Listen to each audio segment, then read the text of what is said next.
Welcome to the Winner's Playbook with Steve and Josh. Disclaimer: the information contained in this podcast is general in nature and does not take into account your personal circumstances. Please head to the show notes if you wish to book a free 15-minute call to discuss your personal situation. All right, welcome to the Winner's Playbook for another episode. My name's Steve Sloan. I'm here with my colleague and co-director, Joshua Lee. Josh, how are we today on this beautiful Friday? Yes, Steve, very good. It's been a very busy week. We've had one of the consultants that we actually work with in with the team doing a lot of training, which has been amazing, and actually working with all kind of employees within the business operations, not just the advice team. And it's been a really good productive week. Not as many meetings client wise because of it, because we're doing so much training. But yeah, the next week's going to be busy to try and catch up for it. But still snuck in a few meetings here and there. Most importantly, how about you, Steve? Yeah. I'm in the Adelaide office sales in the Melbourne office this week. It was good to see the vibe of the team was amazing. Really good vibe, especially with the young guys in there and girls. Good to see the training, and as we know, training is such a key part, ongoing development of our job. We've got to keep up to pace with all the latest developments, especially the way we deal with clients. It's good to see. For sure, and obviously we're in February and Valentine's Day just around the corner. Ooh, it's a big month with the Valentine's Day in the middle of it, isn't it? I know our household gets a mention Valentine's Day, and it's probably a good day to celebrate your partner on that day. Mm-hmm. But that brings us to our topic of conversation for this week, and couples and money, right? Which can be a very, very big topic with some couples. And I was actually reading an article that the majority of arguments can come from money. Mm-hmm. And we see quite a bit of it. I suppose we deal with all couples in our job. When we deal with people's money, so we get to see a lot of it. But if we kick it off, mate, in terms of what do we think are the most challenging aspects when it comes to couples and dealing with money? What have you seen in your career so far? Yeah, there's a few real standouts there. But obviously, when people are not on the same page, when you're not on the same page with your partner, like that's just, you're kind of probably destined for disaster there. I've seen some of the clients that I've actually spoken with who I've actually then not gone on to give advice. And then in some instances, actually they came on and I was going to look to do a financial plan with them, but they were just so not aligned. There was just no possible way for me to then get to doing any sort of advice. And unfortunately had to just say, look, guys, I'm not the right person to actually help you. So some of the worst scenarios I've seen is when people are not aligned and not on the same page. So I think that's a huge one. And then obviously the repercussions from that is not just your finances are lacking, but then from a relationship standpoint, it's probably going to go one way over the longer term. And I think, the biggest one is not being aligned with your finances, and particularly not being transparent about it as well, and like sort of sweeping it under the rug like a lot of people do. They kind of put their head in the sand and don't really want to address the realities of their situation, and just the weeks keep rolling by, nothing changes until something changes and maybe they split up. I don't know. What about you, Steve? Yeah, I was going to say, do you find that is like couples that are younger, or do you find it's if they've been in the relationship for a certain amount of years, it generally doesn't come up as much? What's your take on that? Yeah, interesting. I'd say that the mass majority, if I look at like my generation, obviously I'm in my late 20s, so we're a bit different, Steve. But I would say a lot of the younger generation I see are more you like that one? A lot of the younger generation I see are actually really keeping things separate. Like a lot of friends and people I see in those younger generations, like they really keep things separate. Yeah, it's a lot of what I see, whereas the older generations I tend to see don't. They kind of put it, just amalgamate it all into one. But then I had the couples there I've seen where again I couldn't give advice is because they were just totally not aligned, not just financially, but just from a goals perspective and what they're trying to do with their lives. But if I talk about my own situation, with Alana, we've been together now for 10 years, and I think nearly from the get-go, it's a long time. So you're probably surprised she puts up with me for that long. So very. Yeah. But we've actually always, at the very beginning, all right, early stages, we kept it all separate. But then very early on, we just put everything together, and then it's just one. Like I don't look at it differently. So how did you come to that situation then? Was that just a natural thing that happened, or did you go, right, we're going to just join our accounts together? Like, how did it work? Yeah, probably when we moved in together, I think, is what really did that. Like we moved, and it's like, all right, we're actually getting serious here. But like I know I've got friends and people I know and seeing that like they're basically married or they're married, they've got kids, and they still keep it separate. It's like, this is mine, this is yours. And yeah, I've heard of some odd scenarios which I think that makes people kind of destined for disaster, because they've already, one thing I heard not too long ago was someone actually in the relationship keeping all of the receipts of what they spend their money on from the get-go. And that's obviously leading to, if something happens in future, it's like, hey, I've been spending all of this. Yeah. And I was like, God, that doesn't sound like a great way to be sort of thinking. You're kind of planting the seed for it to maybe blow up in future. So I guess like I think it's really important to have, similar money goals. But yeah, what have you seen over the time, Steve, with couples and money and finances? Yeah, to be honest, I think a lot of couples I deal with, probably 40s and business people and stuff like that, I tend to not come into too many situations where there's a big issue.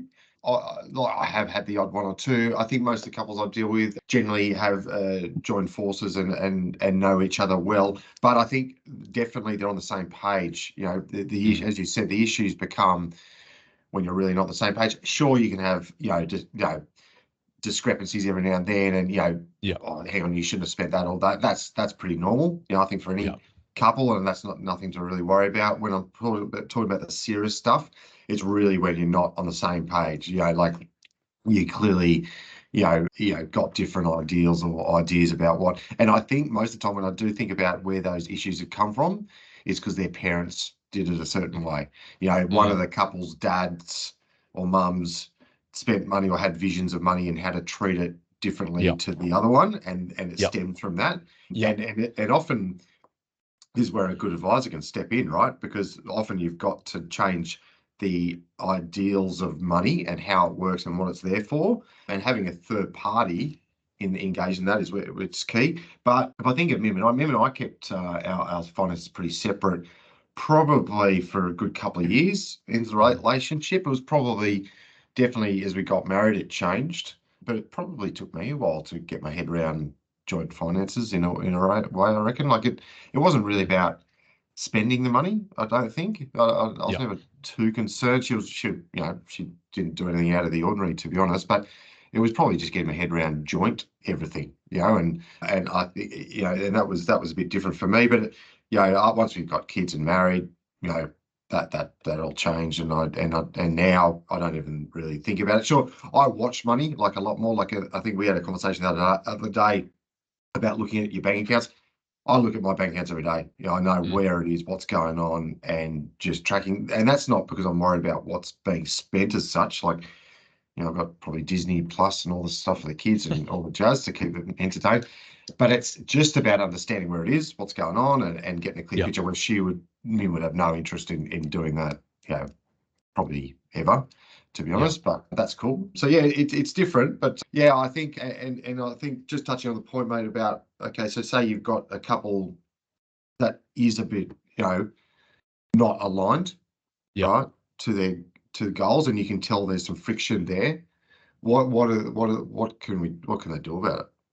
Yeah, well, you kind of alluded to the fact before is, well, the first step is obviously try and speak openly, but you can see how that sometimes can go with couples. Is it's just maybe it becomes a shouting match, and it's just how it works. So that's like you said earlier, it's having that sort of third party impartial opinion come into the picture. And that's a part of what our role is essentially as an advisor, because we always say it's incredibly difficult to be objective on your own situation and actually look at your own situation and understand where your pitfalls are and where your blind spots and everything is as well. And that's exactly, the role of the advisor. Like I always tell the clients before I can get to a point of telling you guys and showing you guys that my financial strategies and the plan and everything for the future, like we just got to get clear on who we are, what we want moving forwards. And if that is in a relationship, like we have to get aligned. We can't have two people pulling in two totally different directions. And I'll give you one example. I had one of the clients I've ever said, look, I can't actually work with you, is because there was just so much, there was just not aligned whatsoever. One of them was career driven, wanted to work forever, and then the other one was wanting to retire within sort of five years, and they would just argue about it, and it was just never going to work. And hopefully they work out, but if I was betting, I don't think they would, because I'd never seen it that severe before. But like you said earlier, most couples I see are generally aligned. And I guess another point I would like to think about or raise is, I tend to see one person in the relationship generally takes charge of the finances and is more involved in it, which is then another point to talk about, is, having someone actually take the lead on it, and that's in all aspects of a relationship. So there's all the different things. We're only talking purely on finances here, but I find in all the different facets of what you might be doing in your relationship, someone's generally taking the lead in certain parts of it. And obviously, well, for us, you'd think we're advisors, so we're probably going to take the lead on the finances. And if I talk about my own situation, like similar to what you said with Mim, your wife, like Alana doesn't take much notice to it. She has no interest in it really whatsoever. But I do like make a point so that she is aware of all of these things, because like, God forbid, what if something ever happened to me? Like, she has to know what's happening, what we have, where things are as well. And I think that's a really important point. But so to get onto to the same page, your original question is, if you can't do it yourselves, actually seek a third party who can sit with you and kind of mediate and ask you both what you want, and then give you that, give you their opinion and help you kind of get aligned and on the same page. And that doesn't sometimes happen within an hour of a conversation. Sometimes that might be multiple conversations, so everyone gets on the same page. But in general, I don't find that's usually a massive issue. Like, typically I find that most couples are generally aligned and on the same page, and have somewhat similar goals in a way, because they're a collective unit. They're not looking after just each other. Yes, there's going to be those individual goals, but it's, particularly when kids come into the mix as well. Like, you're a family unit, and you're not doing it. I can see you smiling because I don't have kids yet, but you're not doing it just for yourself. So you're doing then all of it for, the kids and the whole family unit. So maybe, like you said, that does bring you closer and gets you aligned. What do you reckon, Steve? Yeah, I just can't wait to see when you have 5 kids, mate. It's gonna be fantastic. But look, it made me think. I've got a couple at the minute, and this is quite common. You don't have to be arguing to have an issue. Like, I've got a couple, for instance, one of them in particular feels guilty about spending money. And it's the female of the partnership. And so what we've actually done for them is agreed on how much per month can go into their own accounts and separate accounts to just spend and not worry about it. And that simple strategy has really taken so much stress away from both of them, both of the parties, because they're like, rightio, this is how much I can spend. I can do whatever I want with it, and it's totally cool, instead of it all going to the one account where they've worried about what each other's doing. And look, to her credit, she didn't really raise it as an issue, but after me digging into it and realizing that it was an issue and freeing up, it's now, you can see the weight come off the shoulders, right? And so I think it's important to note that it doesn't have to be arguing to be an issue.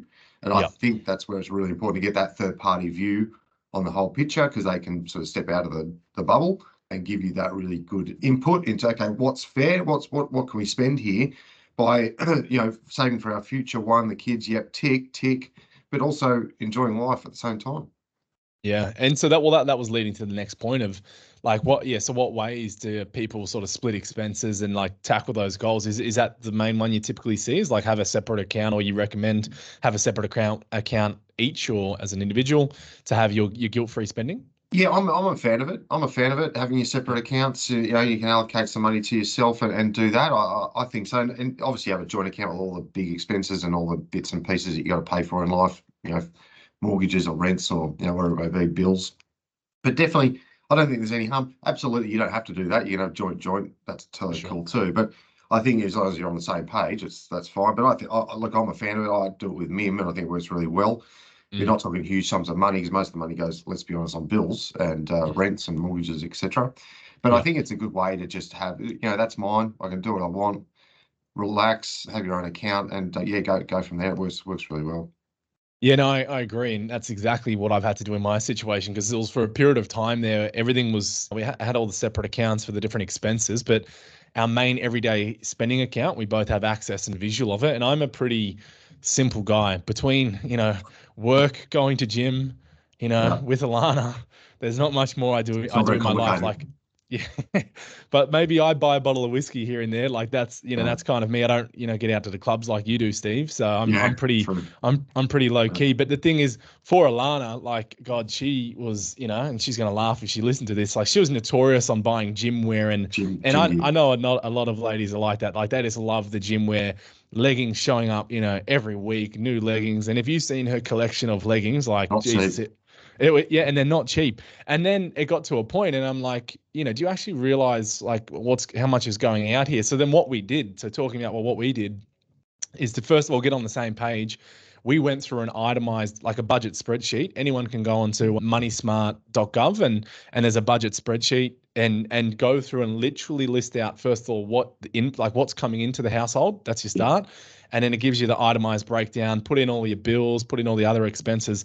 And then we did that, and she could see, all right, yeah, there's a lot of money coming into the household, but what was going out? Like it actually blew her mind a little bit. So that was a really good start, just to kind of get to a bit of a reality check, is just to actually, so you can both see clearly what's in and what's going out. That's always a good starting point. But then how do we deal with the fact that like I don't really spend that much money, but she does want to spend money, and taking that away, well, that's, would probably create some issues. Yeah. And so then what we did is like there's a separate account we set up with our bank.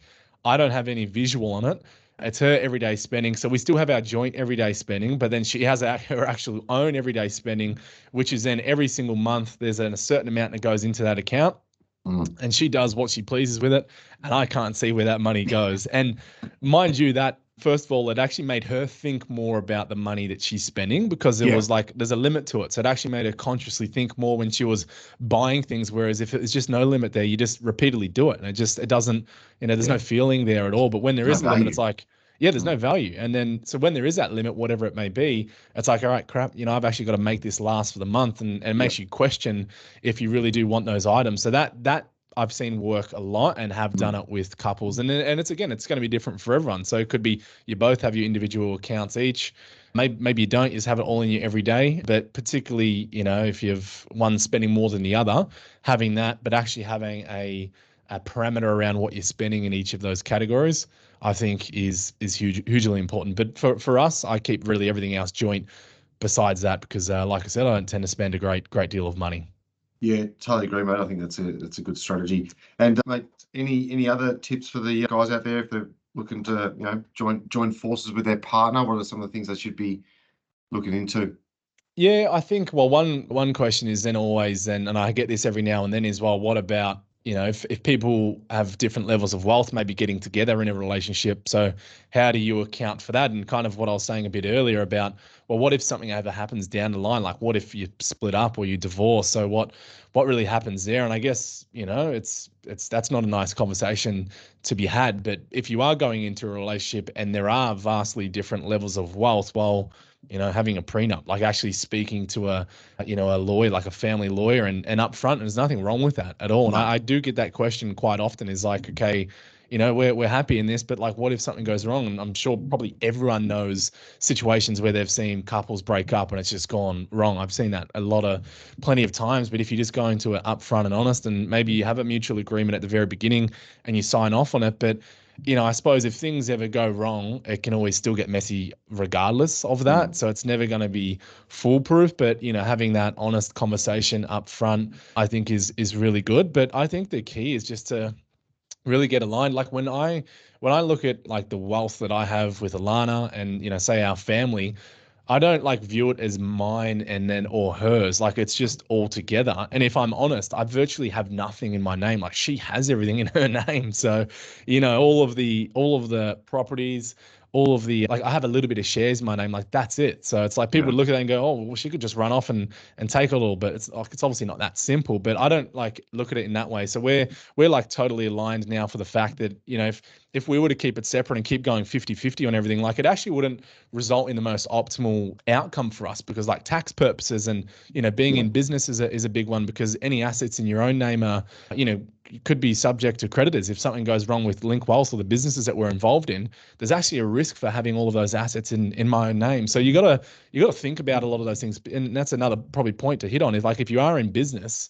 like you need to think about those particular things. And that's where you might want to look at transferring assets into your partner's name or utilizing trust structures and the alike. But yeah, that's how I view it. Like, I think you just got to get totally aligned, totally on the same page. And if you're committed together, it's a joint unit. You're collectively working together to the greater good or goal of whatever you're trying to achieve. But yes, still have your individual respective accounts. If you need that blow money, guilt-free spending, I think that might be the winning recipe for a good relationship. I don't know, Steve, but it sounds like a pretty good one. What do you reckon? Oh, man, I think you've nailed it. To be honest, I think it's a spot on. Really great. Yeah, cool. And in terms of like finishing up, Steve, is there anything else you've ever seen along the journey in terms of couples with finances or other things that people you've seen that have implemented and gone well, or situations where it hasn't gone so well?